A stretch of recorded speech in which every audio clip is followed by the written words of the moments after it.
شروع کرتی ہوں اللہ کے نام سے جو بڑا مہربان نہایت رحم کرنے والا ہے۔ شیر خدا کے شیر بیٹے اپنے تمام اثاثے لٹانے کے بعد گھوڑے پر سوار ہوتے ہیں۔ اپنے چاہنے والوں کے لاشیں اٹھا نڈھال ہو چکے ہیں، لیکن اب بھی چہرے پر شجاعت حیدری کی جھلک نمایاں ہے۔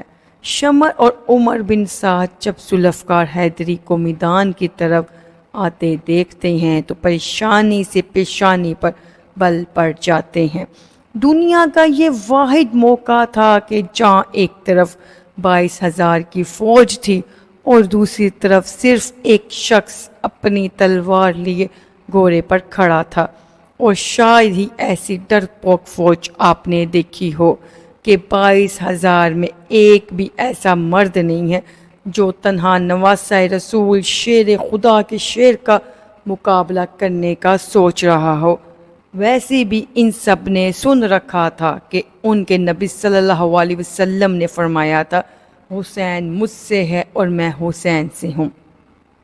لیکن بدبختوں کی آنکھوں پر لالچ اور طمع نے پردہ ڈال رکھا تھا۔ ہر کوئی دربار یزید میں اونچا مقام اور انعام اکرام حاصل کرنا چاہتا تھا۔ اب سبھی ایک دوسرے کا منہ دیکھ رہے ہیں کہ شہوار کربلا کا مقابلہ کون کرے گا۔ ناظرین گرامی، انفرادی جنگ جو عربوں کا شیوا تھی، جہاں جنگ میں ایک آدمی کے مقابلے میں ایک آدمی آتا ہے اور لڑائی ہوتی رہتی ہے، شجاعت حیدری کے وارث کو دیکھ کر یزیدی فوج نے نہ صرف انفرادی جنگ ترک کی بلکہ اجتماعی حملہ کرنے کی بھی کسی کی جرت نہ ہو رہی تھی۔ ویسے بھی اس ساری فوج نے سن رکھا تھا سامنے وہ گھڑ سوار ہے کہ جس کے بچپن میں ہی اس کی شہادت کے چرچے عام ہو چکے تھے۔ ایک دفعہ حضرت جبرائیل امین حضرت اقدس صلی اللہ علیہ وسلم کی بارگاہ میں حاضر تھے کہ وہاں حضرت امام حسین بھی تشریف لے آئے، اور حضور اکرم صلی اللہ علیہ وسلم کی مبارک گود میں بیٹھ کے جبرائیل امین نے عرض کیا، اے اللہ کے رسول، آپ کی امت آپ کے اس بیٹے کو شہید کر دے گی۔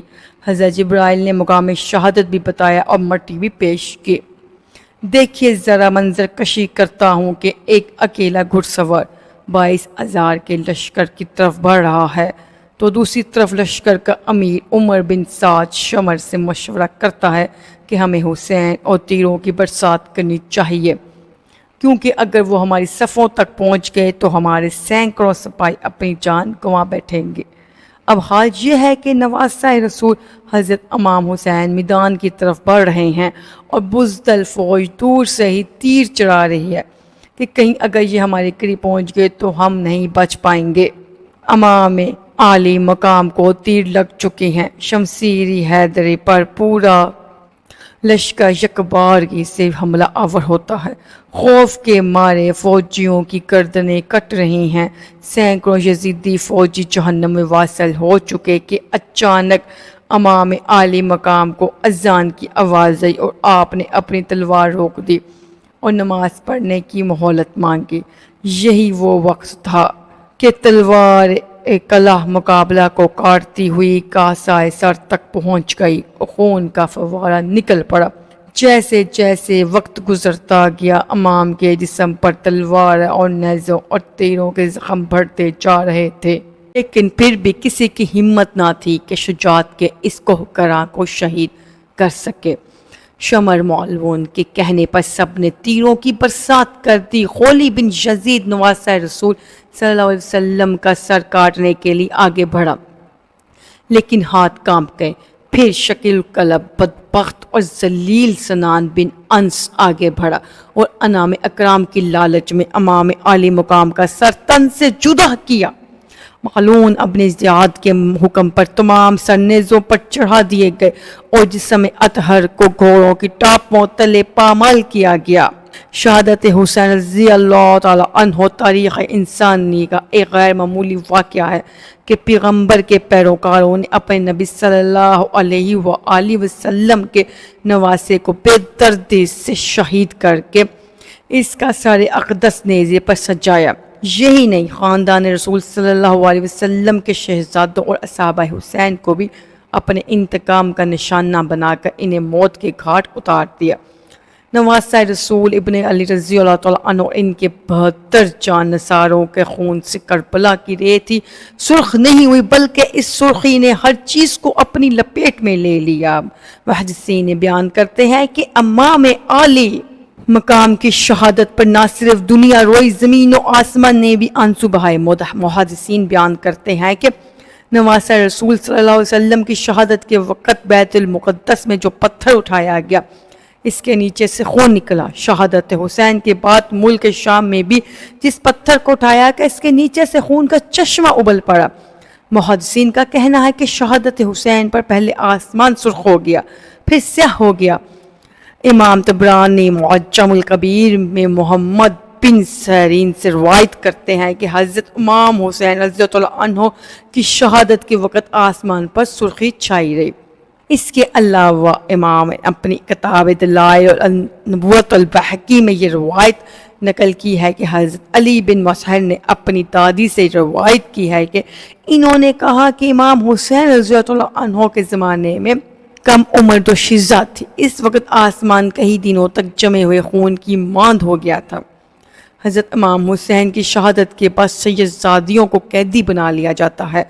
اب اسیران کو کربلا کا قافلہ شہیدوں کے سروں کے ساتھ کوفہ کی جانب روانہ ہو جاتا ہے۔ ادھر کربلا کی ریت پر سید زادوں کے جسم پر بغیر سروں کے بے کو کفن بکھرے پڑے ہیں۔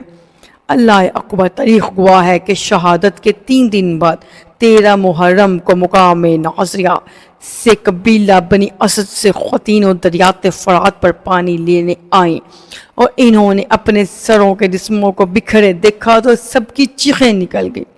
واپسی گھروں کو لوٹیں اور اپنے مردوں کو بتایا کہ خاندان نبوت کی لاشیں بکھری پڑی ہیں، ہمیں ان کو دفنانا چاہیے۔ چنانچہ کچھ مرد ان کے ساتھ میدان کربلا پہنچے اور قبریں کھودنا شروع کر دی۔ سبھی جنازے پڑھنے کے لیے تیار تھے کہ اتنے میں ایک گھڑ سوار شخص آیا اور حضرت امام حسین کے جسم کے ساتھ لپٹ کر رویا۔ اس شخص کا روب دبدبہ اتنا تھا کہ ان کے لیے مسئلہ خالی کر دیا گیا۔ انہوں نے نماز جنازہ پڑھایا اور پھر ایک جسم کو نام سے پکارتے اور دفن کرتے رہے۔ سب سے آخر میں حضرت عباس علمدار کو دفنایا گیا۔ جب وہ گھڑ سوار جانے لگا تو قبیلہ بنو اسد نے پوچھا کہ آپ کون ہیں؟ جواب ملا، میں علی بن حسین ہوں۔ یہ کہہ کر چل دی اور نظروں سے اوجھل ہو گئے۔ اللہ سے دعا ہے کہ ہم نبی آخر الزمان حضرت محمد صلی اللہ علیہ وسلم اور ان کی پاک آل پر اپنی جان نثار کرنے والے بن جائیں۔ اے اللہ پاک ہمارے گناہوں کو بخش دے اور ہمارا عشر بروز قیامت حضور پاک صلی اللہ علیہ وسلم اور ان کی آل پاک کے ساتھ کرنا، آمین یا رب العالمین۔